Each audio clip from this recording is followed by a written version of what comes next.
puasa spiritual dalam perspektif dunia modern. Ini yang ngasih judul kayaknya Pak Rektor ini. Benar Pak Rektor? Atau idenya dari Pak Rektor? Kita pecah jadi tiga. Satu tasawuf, satu oase spiritual. Oase spiritual itu bahasa mudahnya marhalah ruhiyah.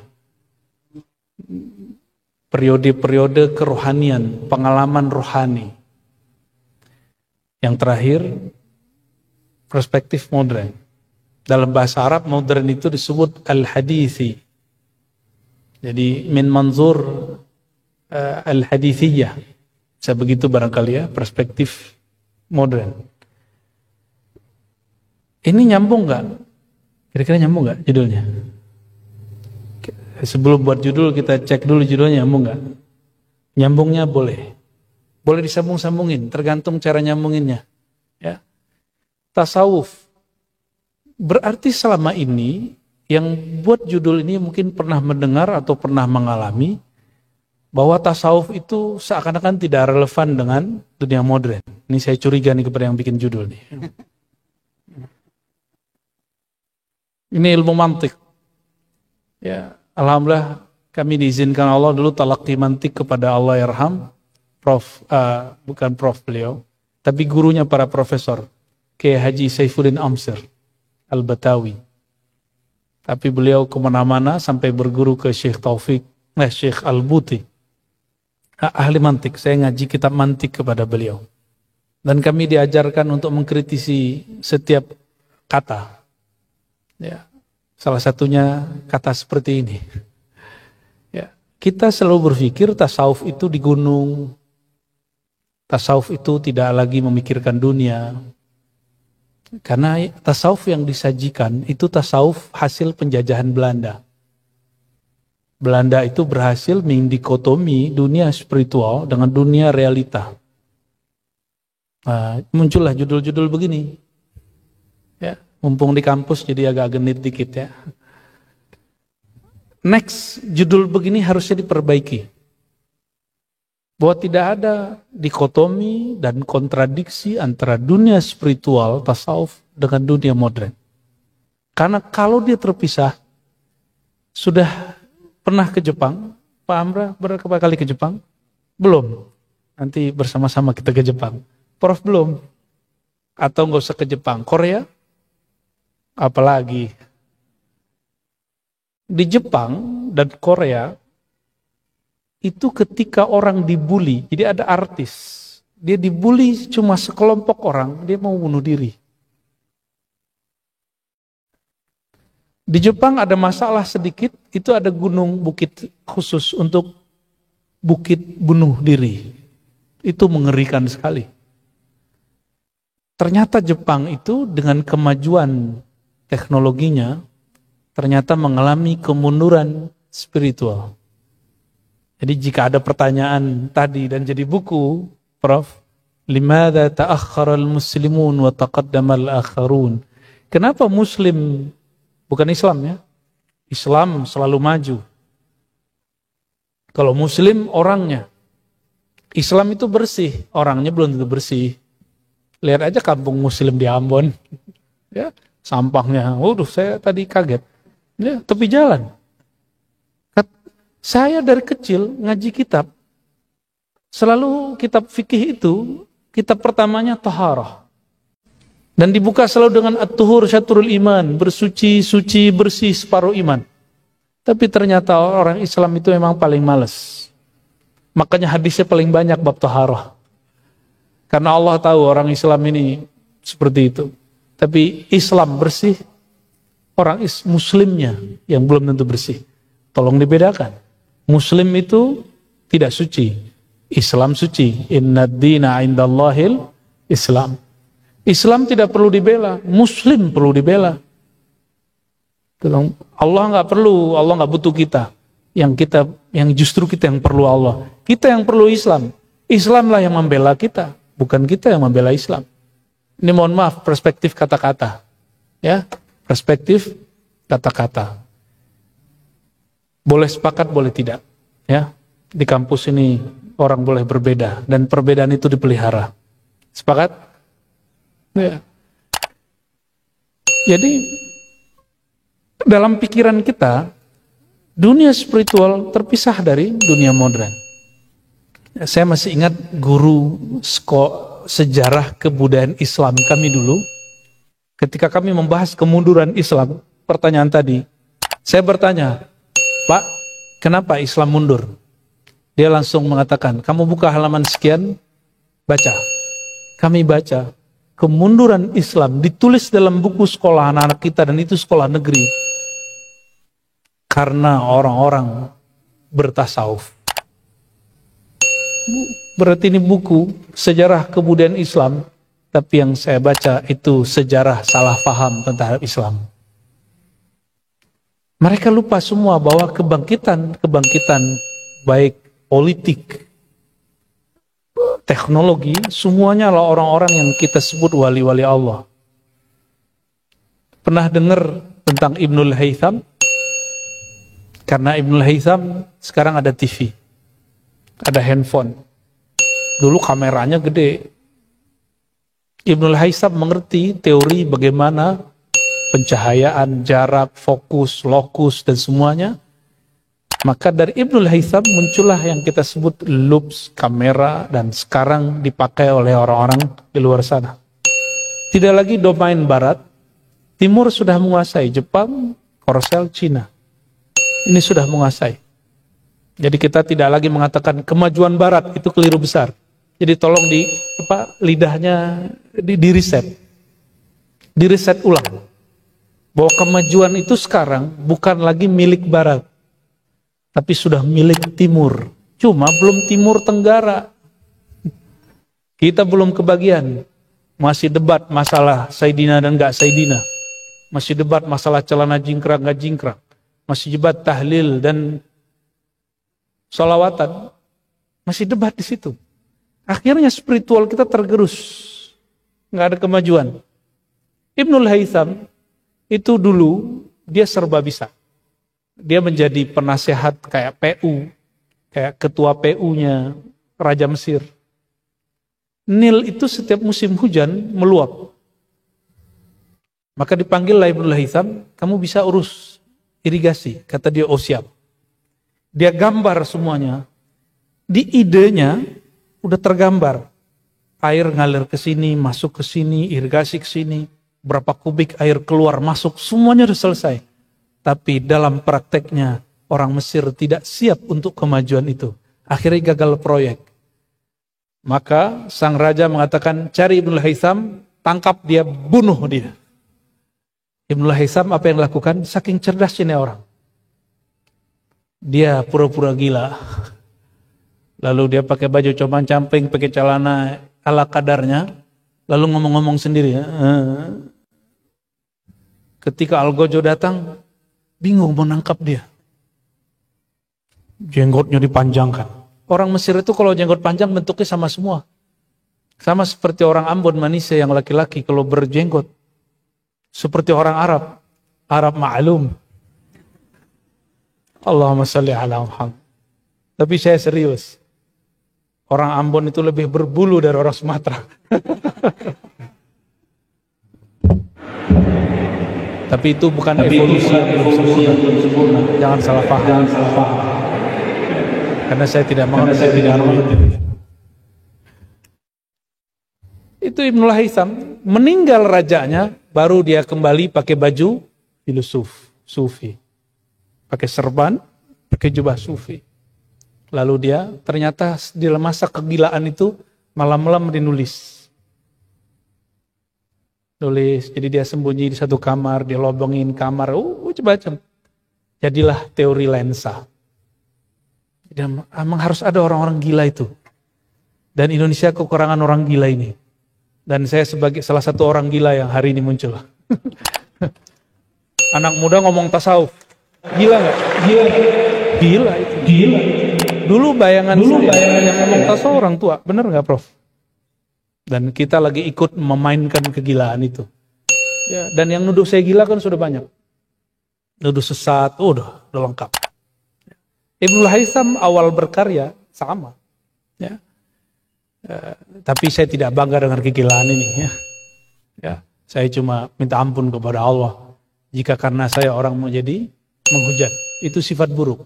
Dunia spiritual itu yang berjasa mendirikan negara Islam yang disebut Al-Ayyubiyah. Masih ingat Salahuddin Al-Ayyubi? Salahuddin Al-Ayyubi, akidahnya Asy'ari, belajar sifat 20, Allah wujud kidam baqa. Dia yang kemudian kumandangkan di semua masjid. Sebelum subuh bacakan Allah wujud kidam baqa, dinyanyikan dengan suara-suara yang indah di Mesir. Salahuddin Al-Ayyubi, dia mengambil alih Al-Azhar yang tadinya Syiah. Itu Syiah. Syiahnya Syiah kebatinan, bukan Syiah yang Iran hari ini. Itu Al-Azhar diambil alih dan Mesir dikuasai tanpa perlu perperangan. Kenapa? Kemajuan taktik dia, karena kebetulan rektor kita S2-nya berkaitan dengan keamanan. Itu Salahuddin Al-Ayyubi kuliah keamanan zahir dan batin kepada murid Syekh Abdul Qadir Al-Jailani. Namanya Al-Qutub Al-Kabir Qudayb Al-Ban Al-Majzub. Itu wali Majzub. Tahu wali Majzub? Tokoh spiritual yang memerankan kemabukan cinta. Orang mabuk kayak orang gila. Tugas dia cuma satu, dapat tugas dari Syekh Abdul Qadir Jilani untuk menguji ahli-ahli fikih. Orang-orang, pejabat-pejabat, hakim-hakim, ahli hadis itu diuji. Apa yang diuji batinnya? Berprasangka baik atau berprasangka buruk.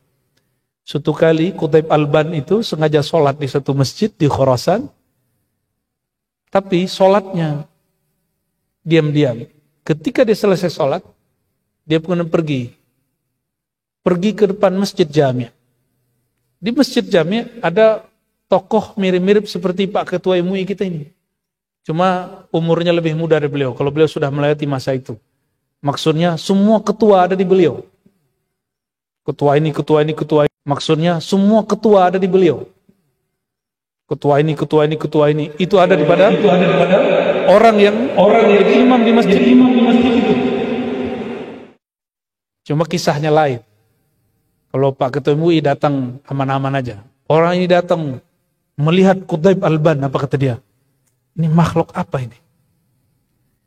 Di depan masjid, Qutayb Al-Ban, tapi jangan ditiru.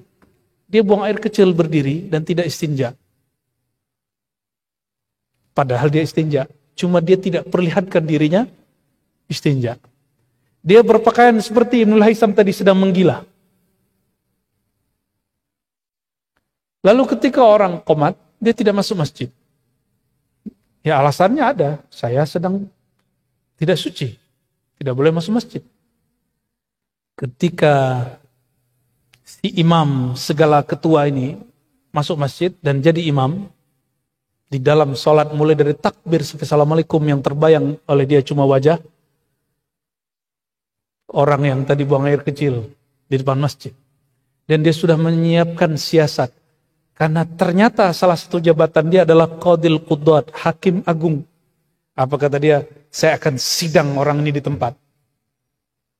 Berarti lagi sholat, orang ini sedang menyiapkan undang-undang untuk menjerat Qutayb Al-Ban. Lagi sholat, yang dia sembah adalah Qutayb Al-Ban. Apa buktinya? Nah ini cara cek sholat kita ini benar atau tidak. Ba'da assalamualaikum, dia langsung berdiri menerobos jamaah. Kata Imam Ahmad Al-Kattani,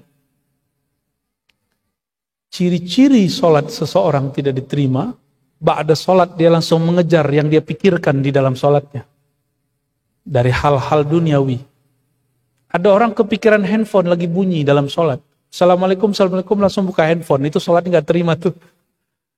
Kenapa? Selama sholat dia ingat handphonenya.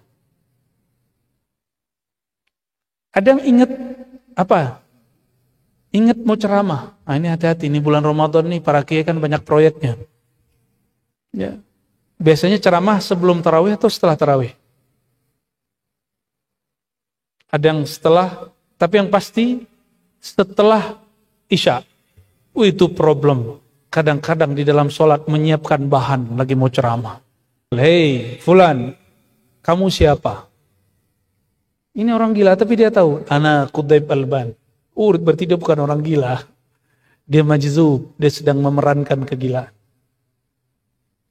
Apa kata dia? Tazandaqta. Kamu telah berbuat zindik, sesat dan menyesatkan. Mengganggu orang sholat. Lagi sholat dia batuk-batuk. Mengganggu. Nih hati-hati nih bapak-bapak yang marah-marah ke anak-anak cuma karena anak-anak main petasan di luar. Ya, ini 11-12 dengan segala ketua zaman dulu ini. Ya, kecuali ketua yang depan kita, nggak begitu ya. Akhirnya sang hakim agung ini bertanya, wahai Qudaib Alban, apa yang kau lakukan? Kenapa kau melakukan suatu hal-hal yang kefasikan? Sebutkan semua kesalahannya yang tadi dia siapkan di dalam sholat. Apa jawaban Qudaib Alban? Wahai Tuan Qadi, hal kullu ilmillah tadri. Barangkali begitu. Hal alimta kulla ilmillah. Apakah engkau tahu semua ilmu Allah? Apa jawaban dia? Oh la adri kulla ilmin lillah. Saya tidak tahu semua ilmu Allah. Masuk dia. Kata Qudaib Alban, wahai Tuan Qadi, ilmu yang kau tidak tahu itu ada di dalam dadaku. Apa yang aku lakukan itu berdasarkan ilmu yang separuh yang kau tidak tahu itu. Barulah Tuan Qadinya diam. Kisah ini masyhur sampai ke Salahuddin Al-Ayyubi. Maka beliau jadi mentornya Salahuddin Al-Ayyubi. Sekelas Salahuddin, seorang wali, seorang panglima, seorang ahli fikih, ahli akidah, itu masih butuh seorang pembimbing rohani. Kalau dalam bahasa kesufiannya disebut mursyid, murabbi dalam bahasa pergerakan, dalam bahasa kekinian, karena masuk ke bab asrul hadis, perspektif modern kita sebut mentor. Akhirnya Salahuddin Al-Ayyubi, dialah pertama kali orang yang memenangkan perang salib. Benar nggak? Walaupun itu cuma sebentar, habis itu kalah lagi. Meninggal dia selesai lagi. Kenapa? Karena dia berguru kepada kekasih-kekasih Allah, Sufi, murid Syekh Abdul Qadir Jilani, pendiri gerakan spiritual Qadiriyah. Itu ada. Sampai di Ambon katanya ada manaqib Syekh Abdul Qadir Jilani. Betul? Ada ya? Kita cuma dapat manaqibnya hari ini. Spiritualnya mana? Itu PR kita bersama. Itu bagian, itu baru pengantar Bapak Ibu ya. Mau lebih serius? Saya mau luruskan. Tasawuf itu bukan banyak wiridan. Tasawuf itu ada dua ittijahan, ada dua perspektif. Ada tasawuf abidin, ada tasawuf arifin. Ada tasawuf ahli ibadah, itu orang awam. Ada tasawuf arifin, ahli ma'rifat, ahli knowledge. Kampus rata-rata main di bagian kedua. Makanya banyak kawan-kawan saya yang senior itu gandrung dengan kajian tasawuf yang kita bawa. Termasuk Pak Rektor kita ternyata. Ya. Karena yang kita buka tasawuf ma'rifat. Imam Ghazali menyebutnya irfan. Ternyata istilah ini dipakai juga oleh orang-orang Syiah. Jika istilah ini muncul, jangan katakan Sufi diambil dari Syiah. Ini kebetulan istilahnya sama. Atau jangan-jangan Syiah ngambil dari Sunni. Apa bukti saya? Ini kenapa saya membuka tasawuf, Prof. Para doktor, para dosen, kenapa orang semuda saya berani membuka tasawuf? Itu alasannya sederhana. Satu, saya punya mursyid yang mengijazahkan saya. Yang kedua, ini yang paling penting. Jika bukan kita yang mengkaji Ibnu Arabi, jika bukan kita yang mengkaji Al-Hallaj, jika bukan kita yang mengkaji Ibnu Sab'in, bukan kita yang mengkaji Qadiri, Naqsyabandi, Syazili, maka kajian-kajian ma'rifat ini akan diambil oleh orang-orang Syiah. Dan sudah terbukti. Kitab Al-Futuhat Al-Makkiyah diserang banyak ulama, akhirnya tidak populer di kalangan Sunni. Siapa yang baca? Mullah Sadra. Mullah Sadra ini imam Syiah 12. Isna Asyariyah.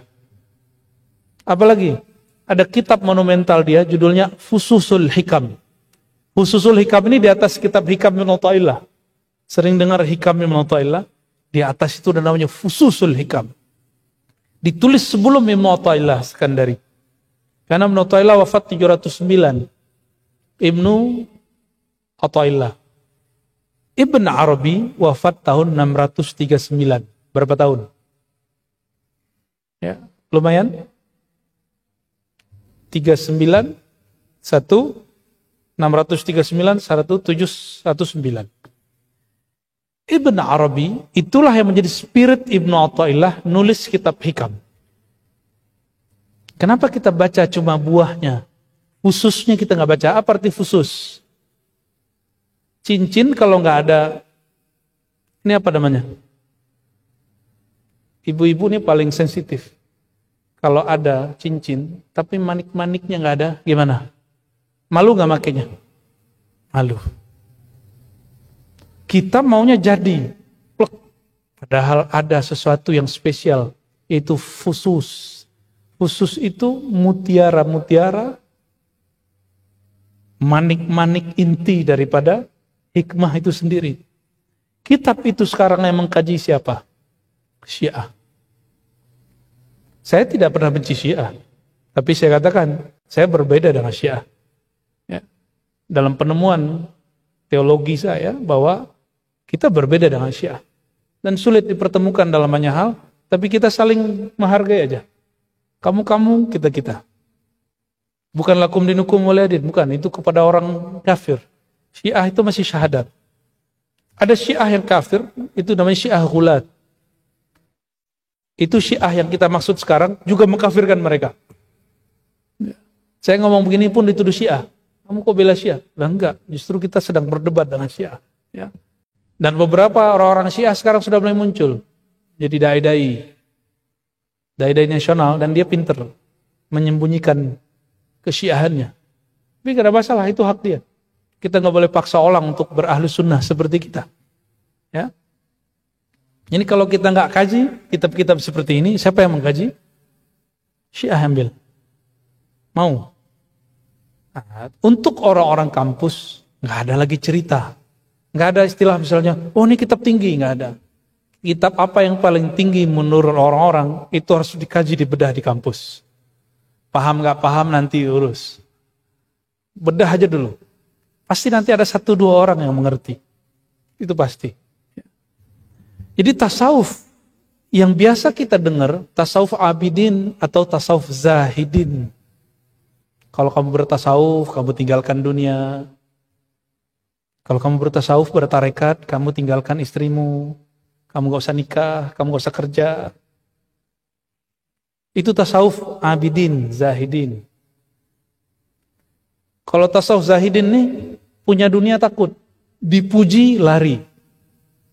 Beda dengan tasawuf arifin. Tasawuf arifin, mereka pegang dunia, yang dia lihat bukan bendanya. Yang dia lihat, lillahi ma fis samawati wal ard. Milik Allah yang di langit, yang di bumi. Kata mereka, at-ta'imus syakir kas-sa'imus sabir. Hadis sahih.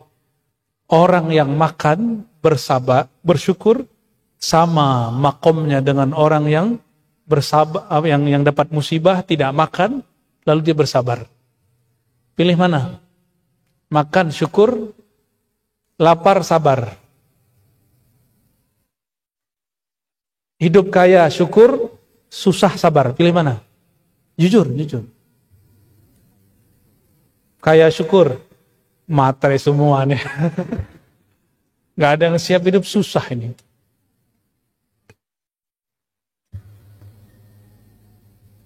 Kaya syukur, orang-orang arifin ini bagi dia sama. Hidup susah, hidup senang itu gak ada yang susah. Susah itu perspektif. Susah itu bagi mereka jika engkau jauh dari Allah. Maka para arifin itu ketika mereka senang, mereka mulai jauh dari Allah, Allah akan menegur dia dengan susah. Maka mereka mengatakan dalam hikam. Apa sebutan dalam hikam? Musibah itu adalah a'yadul muridin. Hari rayanya para murid. Orang-orang yang berkehendak mendekatkan diri kepada Allah. Kalau bagi kita hari raya 2 kali setahun. Bagi mereka tidak. Hampir setiap hari ada hari rayanya. Maka mereka berpikir, kenapa hari ini tidak ada masalah? Mesti ada masalah setiap hari. Gimana Pak Rektor? Hari ini sudah ada masalah? Orang Ambon Manise biasa ngedemo Pak Rektor nggak? Ya, itu nikmati aja Pak Rektor. Anggota tim kita masalah, nikmati. Ini bukan sorga. Ini dunia. Dan dunia itu sifatnya al-masaib. Di dalamnya ada ujian-ujian. Jadi kalau orang nanya, di mana tempat yang ada ujian? Saya anterin. Ada kuburan gak di sini? Saya anterin ke sono. No, di sini kamu gak akan diganggu orang. Ya. Paling dicolek sama malaikat mungkar nakir. Kalau percaya. Tapi percaya gak percaya pasti dicolek sama dia. Dunia tasawuf arifin inilah yang sedang dihajar. Dihajar karena mereka salah faham bahwa arifin ini sama dengan zahidin. Padahal itu beda. Zahidin ini sukanya wiridan, betul. Nyari ijazahan, riadoh. Ya. Nah, minta ijazah ini, minta ijazah ini. Itu dia. Nyari-nyari beban aja itu hidup ya. Ijazah wirid beban gak? Ini amalin 1000, beban gak? Beban. Tapi kalau bagi arifin, kalau sudah kenal Allah, tidak ada beban. Maka Ibnu Athaillah As-Sakandari mengatakan, Syaikhuka man la yut'ibuka. Gurumu itu, kalau ngasih wirid, kamu girang. Bukan malah merasa dibebani. Itu gurumu. Pernah dikasih wirid orang terus ngerasa dibebani? Berarti kita gak cocok sama dia. Ya. Kita yang gak pantas untuk dia. Nah jangan dibalik. Ini banyak nih orang-orang zaman now menjadikan standar kewalian seseorang itu dirinya. Contohnya gini. Guru itu gak connect kalau ngomong. Berarti dia bukan wali. Guru ini kalau salaman nama saya, batinnya belum bersih. Berarti dia bukan wali. Ada lagi yang lucu. Kalau dia bisa nyebut nama saya, berarti dia wali. Kalau dia panggil saya, berarti dia wali. Berarti ente yang angkat wali toh? Berarti dia menjadikan dirinya sebagai standar kewalian. Itu wali apa tuh ya? Wali kutub. Wali kutub apaan? Ya, kutub kupret. Dunia spiritual, spirit. Nah, kita bagi. Imam Ghazali dulu kasih 4 kosakata. Kosakata ini dia temukan setelah dia mencari lebih dari 40 tahun. Kita nggak usah mengulang yang dia alami. Pertama, jasad. Jismiyah. 2, nafsiyah. 3, qalbiyah. 4, ruhiyah. Lalu dia terjemahkan dan dia persempit lagi, dia bagi-bagi lagi. Itu ada dalam kitab, silakan dicari, Al-Munkiz Minad Dhalal. Al-Munkiz Minad Dhalal isinya adalah epistemologi kemajuan rohani. Jadi dia titipkan 1 jilid kitab yang menjadi mesin kitab Ihya. Ihya itu ngambil yang terakhir. Ternyata Ghazali nulis hampir semua bab. Pertama, bab teologi. Jadi dia seorang ahli kalam. Dia berdebat tentang isbatul wujud, sifatul wujud. Apakah Allah ada? Jika Allah ada, apa buktinya? Perdebatan ini hampir sama dengan filsafat. Bedanya, filsafat hanya sampai kepada isbat al-wujud. Menetapkan Allah itu wujud. Tapi tidak sampai kepada isbat nubuwat, kenabian. Jadi filosof sama teolog beda tipis. Nah, kitab Imam Ghazali tentang teolog itu yang berjudul Al-Iqtisad.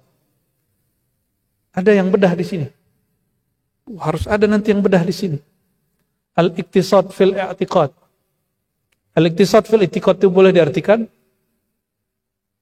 moderasi dalam akidah. Cuma isinya murni perdebatan teologis. Jadi kental dengan akal. Semuanya dalil akli, dalil akli, dalil nakli, dalil akli, dalil nakli. Yang dia serang waktu itu Mu'tazilah. Jadi kalau ada orang masih mengangkat Mu'tazilah, itu sama dengan menaikkan, mendirikan benang yang sudah basah, terus kita lurus-lurusin gitu. Udah nggak bisa. Sulit. Karena mereka cahayanya sudah padam. Jangan mundur lagi. Harus maju terus. Jika ahlu sunnah yang sekarang belum bisa majukan, mesti ada nextnya ahlu sunnah. Jangan mundur ke Mu'tazilah. Mundur lagi kita nanti. Maka dia kemudian setelah menjadi seorang teolog, nulis Al-Iqtisad, nulis beberapa kitab-kitab falsafah, kemudian dia terjun ke dunia filsafah secara teoritis dan praktis. Ini coba perhatikan. Adakah yang seperti dia? Baca kitab filsafat setahun, khatam. Semua buku filsafat yang ada di zaman dia, mulai dari zaman Aflatun, Plato, Socrates, Plato, Aristoteles, Al-Farabi, Ibnu Sina. Semua dia lahap. Loh kok dia bisa baca buku Plato, Aristo? Karena semua buku karya Yunani, filsafat Yunani, sudah diterjemahkan ke dalam bahasa Arab. Jadi kalau para doktor, para profesor, ada mahasiswa, ingin mendalami filsafat Yunani, wajib belajar bahasa Arab. Karena sudah diarabkan. Maka saya kaget disebutkan Aristo percaya kepada Allah. Ternyata Allah itu bahasa Arab, mereka nyebutnya Tuhan. Tuhan dalam bahasa mereka. El atau apa gitu. Ghazali sudah selesai baca itu. Karena Ghazali selesai, banyak orang benci. Maka salah satu dosen saya di UIN, itu merubah judul kitab Ghazali menjadi judul yang menyakitkan. Ihya Ulumuddin diganti menjadi Imatatu Ulumuddin. Ihya Ulumuddin artinya apa? Menghidupkan ilmu-ilmu agama. Jadi Ghazali itu menentang dikotomi ilmu zahir dan batin. Maka disatukan fikih zahir, fikih batin. Apa beda fikih zahir dan batin?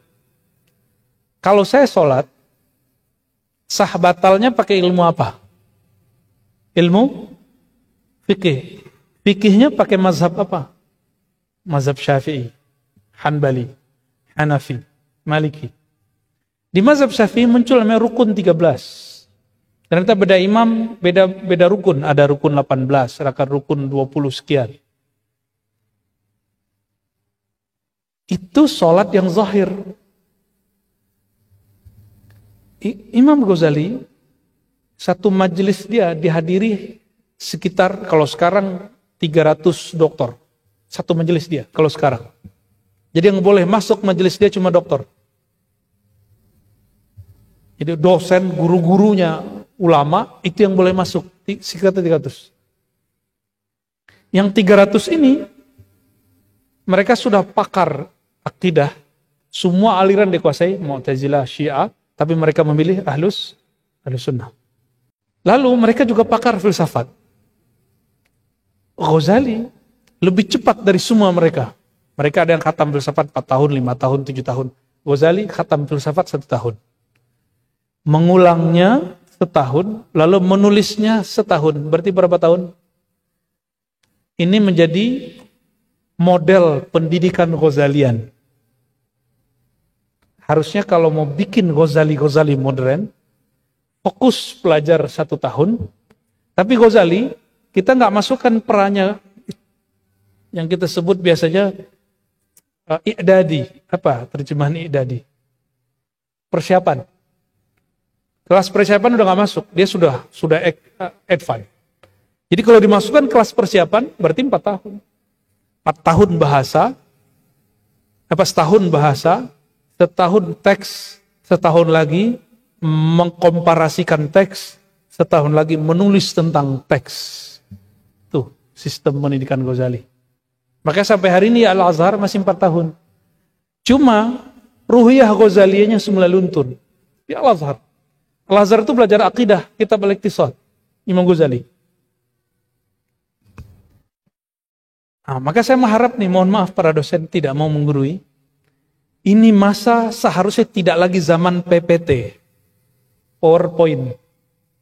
Ini zaman dosen, setelah mahasiswa presentasi PPT, dosen presentasi membedah interteks.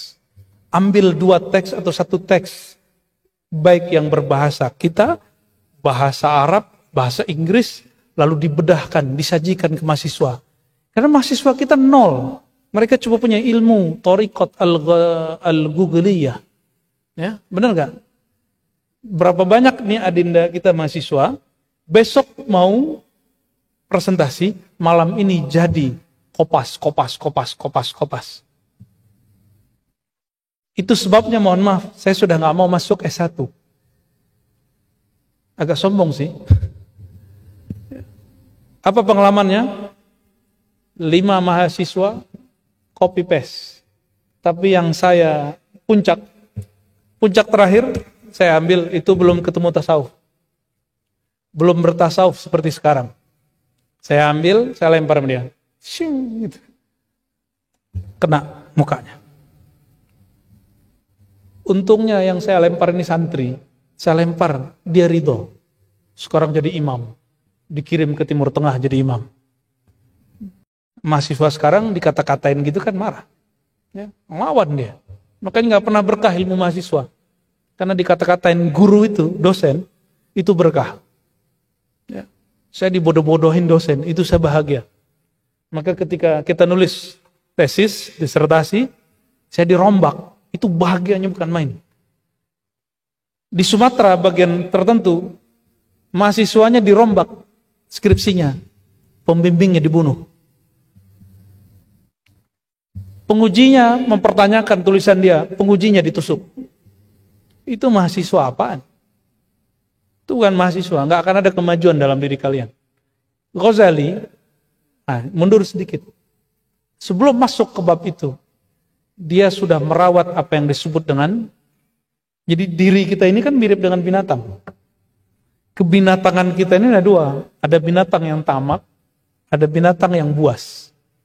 Yang tamak nih makan proyek ini. Kalau yang buas, apa yang buas? Ingin berkuasa. Bukan. Masuk, ingin berkuasa, ingin menghancurkan lawan. Karena karakter binatang buas itu belum diobati, belum dilatih. Anjing dilatih jadi benar. Tubuh ini nggak dilatih, nggak benar. Lebih parah dari anjing. Lebih parah dari semua binatang yang ada. Mengerikan bahasa Quran. Ulaika kal an'am balhum adal. Balhum adal itu lebih sesat dari binatang ternak yang sukanya hobinya makan, yang tamak. Lebih sesat berarti emosionalnya nggak terkendali. Ghazali ngurusin orang itu. Maka diturunin kitab-kitab Ihya Ulumuddin. Nah, kembali ke sini. Ghazali baca filsafat setahun, komparasi teks setahun, nulis setahun. Kalau digabung dengan peranya 4 tahun. Peranya Ghazali apa? Ghazali menguasai semua ilmu mantik. Di sini nggak ada jurusan filsafat, Prof. Ada. Itu saya berharap sekali mahasiswa menguasai ilmu logika mantik Islam. Yang sering muncul di TV, ahli logika siapa? Rocky Gerung. Itu filsafat ala UI. Kapan filsafat ala UI negeri muncul? Atau IAIN muncul? Filsafat logika yang terstruktur. Masa kayak Rocky dilawan pakai besar mulut? Enggak nyambung. Yang lawan Rocky itu cuma bisa 2 orang. Praktisi yang ngerti logika politik praktis. Yang kedua, ahli logika mantik yang murni. Itu bisa minimal sepadan sama dia. Kalau enggak, debat kusir, enggak enak lihatnya. Dia aja yang menguasai panggung itu. Ya, benar enggak? Saya yakin kalau Pak dosen masuk sana, keteteran juga itu. Ya. Kadang lupa semua dengan mantik. Belajar mantik itu, Bapak Ibu, itu asiknya bukan main. Kalau praktis, bukan hafalan. Jadi jangan, mohon maaf, Pak dosen, kalau nggak ngerti mantik, bilang, saya nggak ngerti mantik, jangan kasih saya. Mantik itu, ilmu logika, mesti dikasih ke orang yang mengerti filsafat. Karena mantiklah yang merumitkan filsafat, mantiklah yang memudahkan filsafat. Yuridullah bikumul yusra. Nah, Allah menginginkan kemudahan, bukan usra. Kemudahan dalam berpikir, gramatikalnya mantik. Jadi mohon maaf, kegagalan semua pemikir Islam hari ini, di belahan dunia manapun, itu kegagalan mantikiyah. Dan tepuk tanganlah mereka, muncul ulama yang mengharamkan mantik. Dan tapi lain, Ibnu Taimiyah mengharamkan mantik, dia buat mantik baru. Dia menawarkan mantik baru. Sekarang yang ikut Ibnu Taimiyah, mantik baru Ibnu Taimiyah dia nggak paham. Mantik baru Ibnu Taimiyah melahirkan sama dengan Rusdian, materialisme barat. Jadi yang kita lihat Rusdian, Taimiyah inilah yang melahirkan materialisme barat. Filsafat materialisme itu dari sana semua. Karena pemikirannya masuk. Kita lupa Ibnu Taimiyah ini, dia dari kampung negeri namanya Harran. Harran itu adalah tempat transit filosof Greek Yunani yang melarikan diri ketika diserang oleh pemerintahan-pemerintahan yang berteologi tertentu. Ya. Gimana? Kepalanya nggak panas kan? Mahasiswa. Kalau dosen-dosen udah biasa ini. Ghazali, sebelum dia masuk ke filsafat, dia jago mantik. Dan yang kedua, dia jago ilmu kalam. Bisa nggak kira-kira 1 semester itu mantik, semester berikut kalam? Bisa nggak? Tapi sulit ya. Karena ngikutin ini, akreditasi. Jadi, nomenklatur mata kuliahnya harus menyesuaikan di sana. Sayang, yang buat di sana nggak mengerti Ghazalian. Oke, kamu anti Ghazali. Kita main di Rusdian. Sama. Rusdian itu Ghazali dalam wajah yang lain. Karena dia seorang menjadi Rusdi, karena dia ketemu buku-buku Ghazali. Jadi bagi saya, separuh Ghazali, keliaran Ghazali itulah jadi Ibnu Rushd. Kita kan sering bentur-benturin dia. Bagi saya tidak. Ibnu Rushd itu sisi nakalnya Ghazali itu. Tapi nakal yang indah. Maka jadilah tahafut. Ghazali nulis tahafut falasifah. Dia nulis tahafut. Kalau dia tidak mendalami pikiran Ghazali, dia gak bisa menghajar Ghazali. Untungnya mereka tidak sezaman. Kalau sezaman, takutnya Ibnu Rushd kembali lagi jadi Ghazali yang ada. Ya, nanti jadi tahafut 3 kali dah. Saya ketemu teman-teman saya orang Syiah. Apa kata dia? Kami di Tehran, di Qom, dan tempat-tempat suci kami, mereka ngomong itu, baru mengajarkan filsafat setelah mengajarkan 2 pokok ini. Mantik, ilmu kalam. Kita ahlu sunnah, ilmu kalam ahlu sunnah. Jadi kenapa ada anak UIN dulu, takbir anjing hu akbar, masih ingat gak? Tahun kapan itu? Wah, anak-anak baru nih udah gak tahu. Di Bandung anjing Allahu Akbar. Di Jogja juga ada dosen nginjak mushaf, gagal berfilsafat. Kegagalan itu karena mereka menyentuh wilayah filsafat, tapi mantik tidak kuat. Terus akidah tidak matang. Akhirnya kalau ada orang UIN, orang IAIN debat dengan lulusan Tehran, kalah. Lulusan KUM, kalah. Akhirnya kagum, wow keren. Kemajuan Islam sekarang ada di Syiah. Ente aja nggak paham Sunni. Kalau paham Sunni kan nggak begitu. Kita nggak usah melebih-lebihkan kelompok. Kemajuan itu masalah sama kita belajar kungfu dan silat. Tidak ada silat dan kungfu yang hebat. Yang ada adalah pemainnya. Maka bagi saya bukan Sunni atau Syiah yang maju. Yang masalahnya orangnya. Setelah Ghazali berfilsafat, dia bosan. Ternyata ada orang bosan berfilsafat. Habis itu dia terjun kepada falsafah batiniah. Ternyata itu imamnya adalah Ibnu Sina. Ibnu Sina di akhir hayatnya dia menjadi orang-orang yang ilahiyun. Senang ngomong Tuhan, tapi tidak menjalur jalur sufi. Maka dia tulis kitab Asy-Syifa. Syifa itu obat. Bagi dia obat manusia yang pertama bukan obat fisik. Obat pertama dia menyadari dirinya bertuhan. Apa kata dia? Anak kecil mainannya apa? Umur 5 tahun. Mobil-mobilan. Kalau udah seumur Pak Hamra ini dikasih mobil-mobilan mau nggak? Mobil beneran, mainannya lain. Berarti mainan orang sudah beda. Anak kecil dikasih 5.000 bahagia. Coba Pak dosen dikasih duit 5.000 bahagia nggak? Ya, jatuhin, kalau mungkin dirobek kali. Apa maksud Ibnu Sina? Kebahagiaan seseorang itu tergantung knowledge yang ada dalam akalnya. Kalau dia bertambah knowledge-nya, bertambah nilai bahagia dia. Coba lihat politisi. Kita sebut nama ya. Politisi Golkar, politisi apa yang punya TV ya. Bukan Nasdem, yang satu lagi. Perindo. Siapa namanya? Mereka kurang apa? Gaji kita sebagai dosen, Prof, lewat. Tapi Prof kan dapat tunjangan lain. Tapi itu tunjangan Prof itu dia gitu. Ngeluarin ingus keluarnya itu.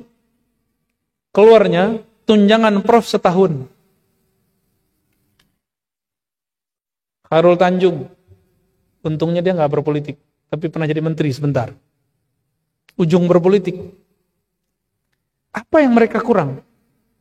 Kebahagiaan. Kebahagiaan rasio dia belum sampai. Saya udah punya duit, saya udah punya istri, udah punya perusahaan, udah punya TV, udah punya. Apalagi? Saya belum punya kekuasaan. Oh, mainan lagi. Itu mainan semua. Kalau dulu anak-anak kecil suka bilang, ini wilayah gua. Jadi preman dikit, jadi ketua geng. Lu datang sini lapor dulu sama gua, ketua geng. Itu mainan. Ketika dia udah jadi besar, mainannya lain. Mainannya kekuasaan. Tapi ada orang di belakang itu, dia nggak mau terjun. Dia mainnya jadi tukang main catur. Nggak mau jadi bidak catur. Ada yang plus, dia pemain, dia bidak caturnya. Tergantung. Kata Ibnu Sina, tergantung kebahagiaannya. Ini sebelum pindah ke bagian akhir. Anak kita kalau lagi main game, main PS, atau lagi main apa namanya yang baru-baru itu plok gitu, lato-lato, itu anak kita bisa bertahan lama nggak? Kalau dia lagi main, dia lupa nggak makan? Dia lupa makan, bahkan nonton pun nggak menarik. Apalagi di depan sana ada komunitas lato-lato, datang semua ke sana. Ada komunitas game, baik game tradisional atau game modern, PS. Kalau sudah main di situ bisa 2 jam, 3 jam. Bisa mainnya di kali, pulang-pulang dilecut sama bapaknya ya kan. dipukul bapaknya. Itu keindahan mainan itu. Itu mainnya bukan di fisik lagi. Dimensinya sudah dimensi non-fisik. Dan dimensinya dimensi rasio. Jadi anak-anak kita, kalau ada orang kemudian mengatakan, nge-game itu melatih kecerdasan. Itu benar. Itu benar. Saya nggak menolak. Cuma hanya kecerdasan imajinatif. Yang oleh Ibnu Sina dikatakan itu kecerdasan menengah. Belum sampai puncak. Mobil-mobil sekarang itu kan dari mainan. Pesawat itu dari mainan. Yang bikin paham bolak-balik nggak perlu berenang dari Jakarta ke Ambon. Ya. Pak Rektor tadi mau berenang ke Jakarta? Enggak kan? Itu mainan orang. Ada orang main-main terbang-terbang, imajinasi sudah masuk. Disebut oleh Ibnu Sina khayali. Khayalinya seorang pemikir dengan khayalinya anak-anak beda hasilnya. Kalau profesor punya ide jadi tulisan. Kalau mahasiswa jadi ide paling cuma bahan ngobrol di sudut kafe. Beda nggak? Beda. Maka khayali ini nggak main-main. Anta haqiqatuka ma fi khayalika. Begitu kata beberapa orang. Hakikat kamu itu adalah apa yang ada dalam imajinasimu.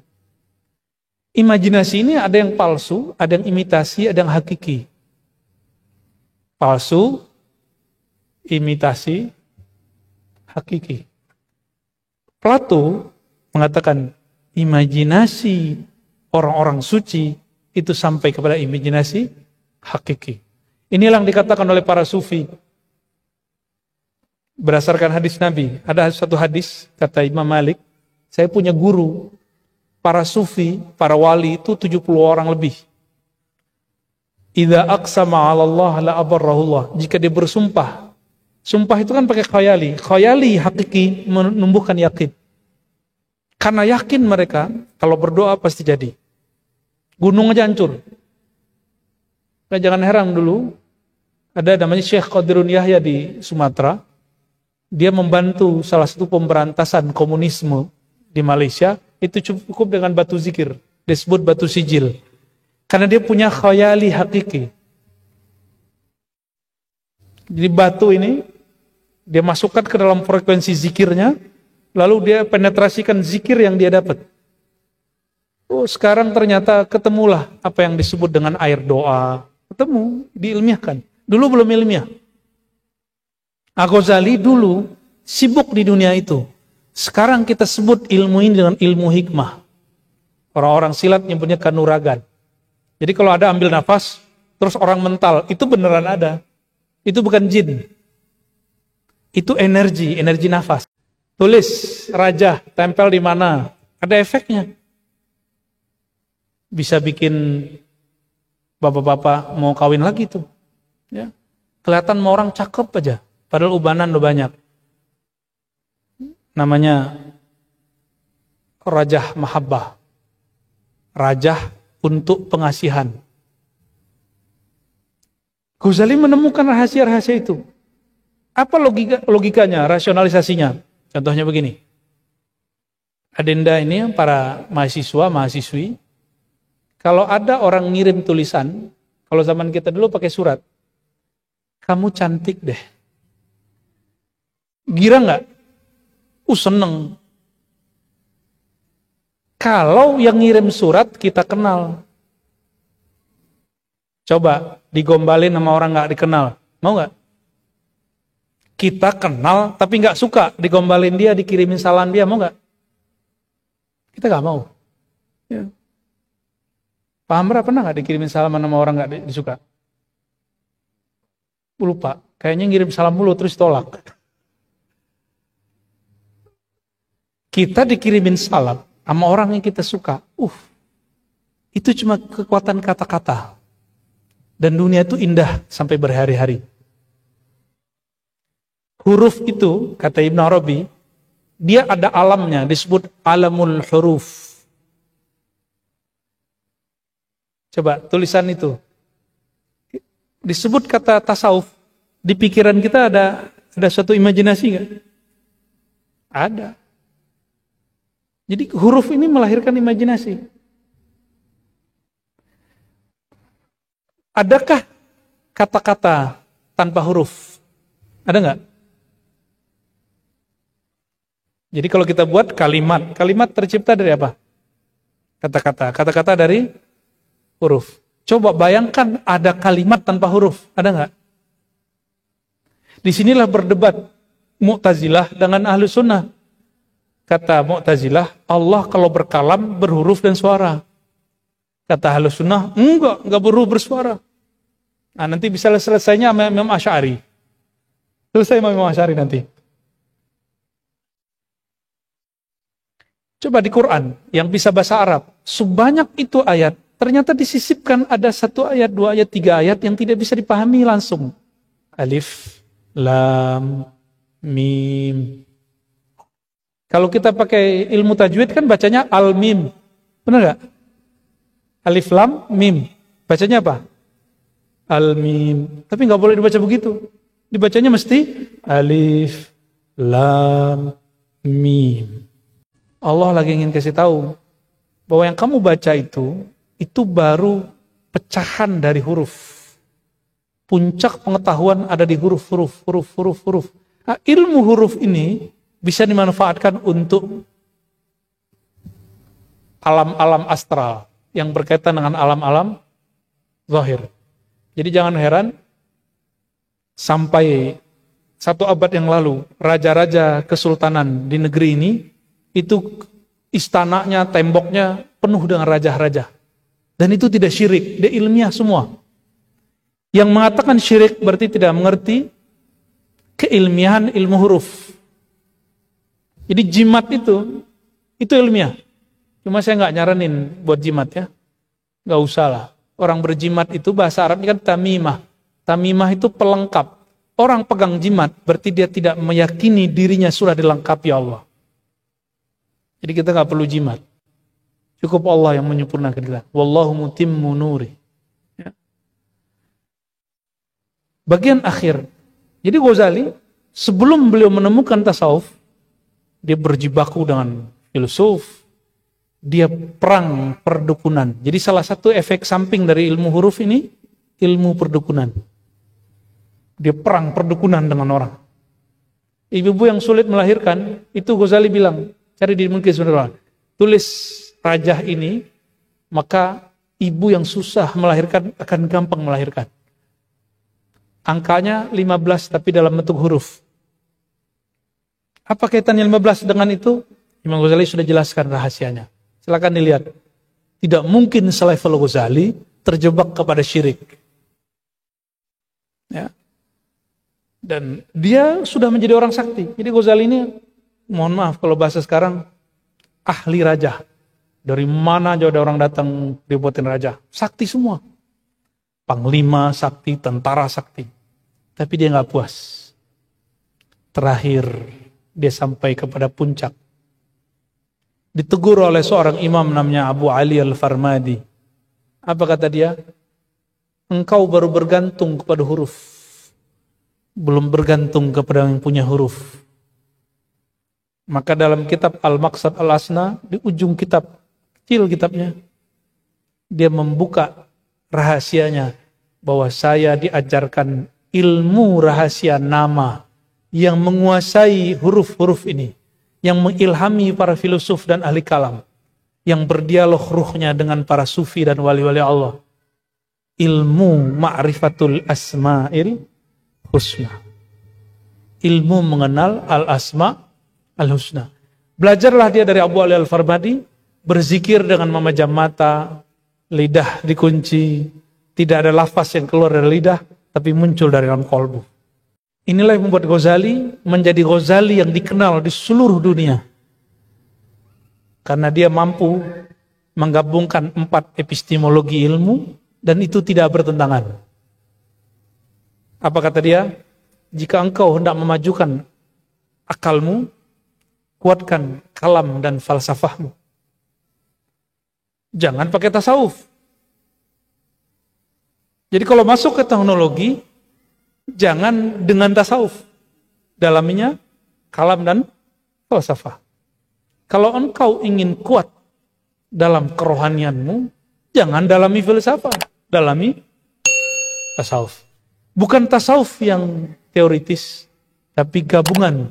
Saya menyebutnya tasawuf ilmi, amali, nazari. Ilmiah bisa juga diamalkan dan bisa difalsafahkan, nazariyah. Kita menyebutnya 3 itu, ilmi, amali, nazari. Itulah Ghazali, makanya kemudian setelah dia kebangkitan Islam masih ada, tidak seperti yang dituduhkan orang. Masih ada Fakhruddin Ar-Razi, masih ada Ibnu Rushd, masih ada fulan. Terakhir baru hancur ketika khilafah runtuh. Karena mereka menyerang Imam Ghazali, tidak mengamalkan lagi ajaran Imam Ghazali. Jadi Ghazali bukan membuang filsafat, dia hanya ingin mengatakan filsafat ini kamarnya ini. Ilmu matematika, filsafat. Jadi kalau ada nih adik-adik baru hijrah, jurusannya jurusan umum, mengharamkan filsafat. Itu lucu. Maka harus hafalkan haramkan ilmu ekonomi, haramkan ilmu arsitek, haramkan ilmu kimia. Kenapa? Itu semua cabang dari filsafat. Ya, jadi hati-hati memfatwakan sesuatu haram. Ya, haram itu domain mufti, bukan domain orang-orang diskusi. Barangkali itu karena diskusinya di kampus, jadi saya tidak keluarkan maraji' batiniahnya. Ya, saya keluarkan maraji' akliyah. Barangkali itu silakan mungkin nanti berkembang dalam pertanyaan.